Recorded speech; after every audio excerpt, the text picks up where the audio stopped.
மனித வாழ்வில் நம்பிக்கை முக்கியமானதாகும். ஞானிக்கு தும்பிக்கை எவ்வளவு அவசியமோ அதுபோல் மனித வாழ்வில் நம்பிக்கை அவசியமாகின்றது. இந்த நம்பிக்கைகள் குறிப்பாக தனிநபர் நம்பிக்கைகள், சமூக நம்பிக்கைகள் என நாம் வகுக்கலாம். இன்றைய திருவிவிலிய பகுதியிலே மார்க்கு 4 வாக்கியத்தில் இயேசு தமது சீடர்களை நோக்கி, உங்களுக்கு நம்பிக்கை இல்லையா என கேள்வி எழுப்புகின்றார். ஏனெனில் மார்க்கு 4 முதல் 41 வரை உள்ள பகுதியை வாசித்து பார்க்கும்போது இயேசு இயற்கையின் மீது கொண்டுள்ள அதிகாரத்தை நாம் பார்க்கிறோம். அங்கு அவர் படகிலே பிரயாணிக்கின்ற போது புயல் வீசுகின்றது.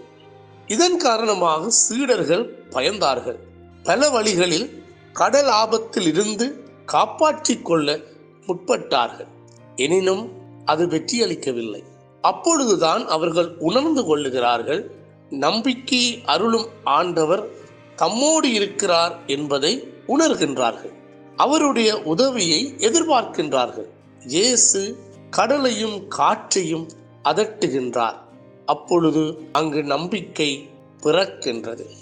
சிறப்பாக இந்த பகுதியை படித்து பார்க்கின்ற போது ஆண்டவர் இயேசு இயற்கை மீது கொண்டிருந்த அதிகாரம் எங்களுக்கு புலப்படுகின்றது. அவர் இயற்கை மீது மாத்திரமல்ல, நோய்களை குணப்படுத்துவதிலும் மார்க்கு 2:1-12, பேய்களை துரத்துவதிலும் மார்க்கு 5:1-19 போன்ற அதிகாரங்களை கடவுளிடமிருந்து பெற்றுள்ளார். அத்துடன் பாவங்களை மன்னிக்கும் அதிகாரமும் அவருக்கு கொடுக்கப்பட்டிருந்தது.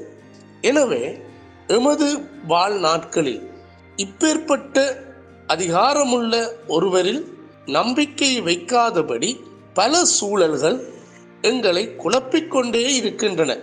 சில சந்தர்ப்பங்களில் இயற்கைகள் எங்களை குழப்பலாம், மேலும் செயற்கை காரணிகள் எங்களை குழப்பலாம், பிழையான நம்பிக்கைகள் எங்களை குழப்பலாம் போன்ற பல காரணங்களால் நாங்கள் அல்லலுறக்கூடும். எனினும் நம்பிக்கை ஏதோ ஒரு தூர இடத்திலிருந்து வருவது அல்ல, அது எங்களுக்குள்ளேதான் இருக்கின்றது. எனவே எங்களுக்குள் இருக்கும் நம்பிக்கையை பயன்படுத்தி எதிர்நோக்கோடு வருகின்ற சவால்களுக்கு வெற்றி கொண்டு இந்த லெந்து காலத்திலே எமது பிரயாணத்தை ஆரம்பிப்போமாக. நம்பிக்கை அருளும் ஆண்டவர் எங்கள் அனைவரோடும் இருப்பாராக. ஆமென்.